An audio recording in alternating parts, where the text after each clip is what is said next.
د عالم بدی بیانول دا کفر دی، دا بيدینی ده. عالم ته ګوره چې عالم صحیح دی او که غلط دی. دا سوایا د حق پرس عالم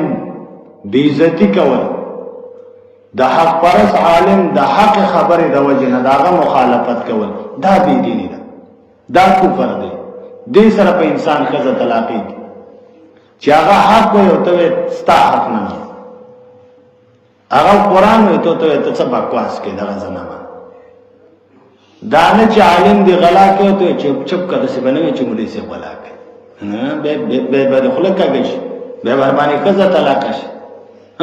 هغه دی په زنا ولید ته چپ کوي د سی بنوي چې مولوی سی زنا کوي دا خو به باندې کزه طلاق نه چې زنا کوي به وته زناکار وي، چې غلا کوي به وته غلاګر وي، چې سود کوي به وته سودی مولوی سی وي. په دې تابان دي کزه نه طلاق اعلی پتا چې هغه وي منزل راشه ته استانه من،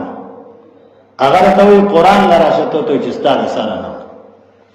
اگر ته وي تبلیغ کیوزه او دا ته وي چې تبلیغ نشته وي د مولوی سی بس بکواس د دو مخالفت چې کینو واقعي چې خزر باندې زکه طلاقی دي چې هغه د دین ترابلی او تر دین نه انکار کوي. په دې ځان په حق نور قرآن دغه غږ مولوی سی ته څه ویلي بلعام ابن باعوره ته څه ویلې سپه وته ویلې دا ته قرآن ویلې یو ځکه او تاخر ویلې نو کو چرته په دې باندې خزه طلاقيږي او په دې باندې سړی کو پر ترسيږي نو قرآن وته ویلې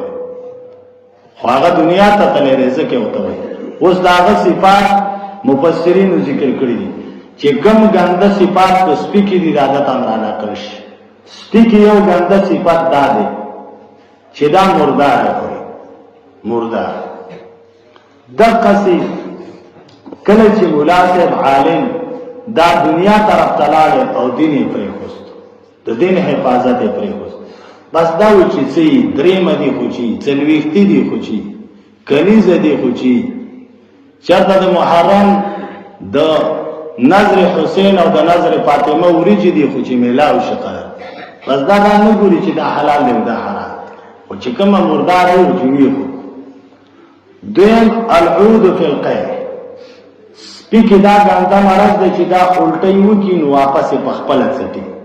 خپل الټي په خپل ځټي او حدیث کې راځي کوم انسان چې صدقه وکي او واپس دا صدقه په خپل اخلي دا د سیده لکه سپی چې خپل الټي ځټي نو کو تاسو لیدلی دي جنازو کې د دې سکاړې جوړه کی او یو صدقه وری کی بل به بیرته تاخلي وری کی به دې بیرته د ستاوي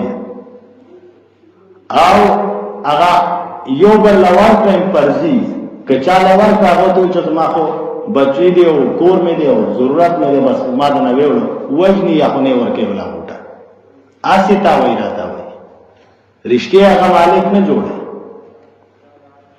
دریم ګنده صفات پس په کې راځي چې د تازه وحی نو ته مردار دی او خان ورکي چې دوړه وسکای ګنده بوی چې کوي هغه د تازه وحی نه پاه. څلورم صفت د سپیدار الجدال مع الجنس چې خپل ترګوري صاحب دي خپل ترګور نه بل سپینه نه بس چې چرته ویني په ورغات کوي او خو هداي چې ټول کنټرول زما سي پورا میخه سپی تا کېده پورا میخه او چې بل سپی هغه ځای کې ولې دلته به خلم خخه کړی او ته رابطه ته نشي ګوري دې باندې ځان لازمه گزاره نه کی پورا میخه د پورا میخه سرداری ځان لګي. دویم چې نو خپل ترګور هغه نه برداشت کوي چې هغه دې مرابطه شي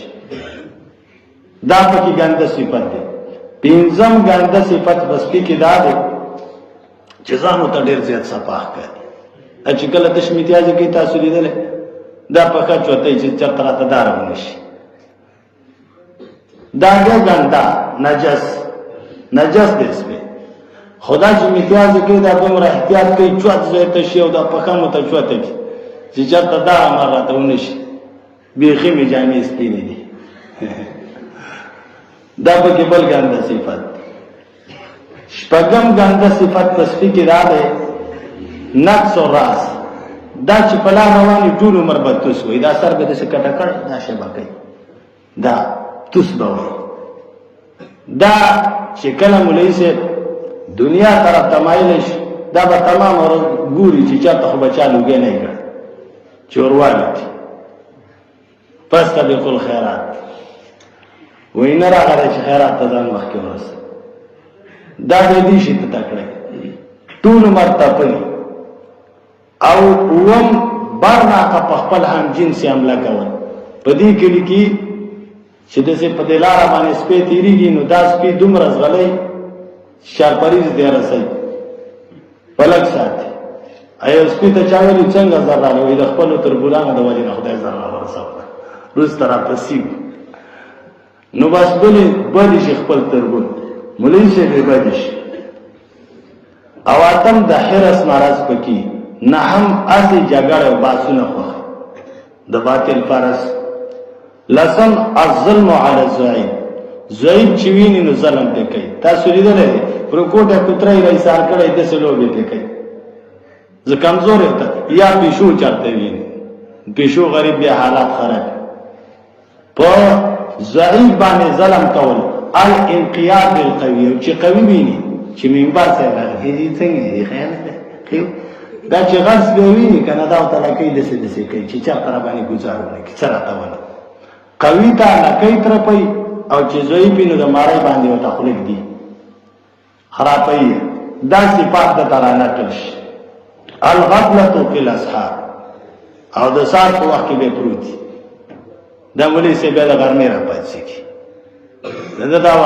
دا وخت تاسو سپي لیدلي غپا مپانه کې دا پراته وي په دې وخت کې د دی غفلت دي داسې نور هم ګنده صفات دي ښه دا دې سړي ته رانقل کېږي کله چې انسان د الله کتاب فریدي او د دین محنت فریدي دنیا ته لاس واچي زه خو کله سوچ کوم دا نن سبا چې موږ کوم ګشتونه شروع کړي دي که دا ګشتونه موږ د دنیا دپاره کولی پوره پاکستان کې به اسلامي قانون دی دا کم په دوانو لاسو سلامونه او دا کور ته ورتله او ما بیر او ما ير نه که دا شم د دین دپاره کولی دا خواستې مونږ یو چې مونږ دین راوړو د دین دپاره ته دا وکړه چې ته ثمرات وي فمثله کمثل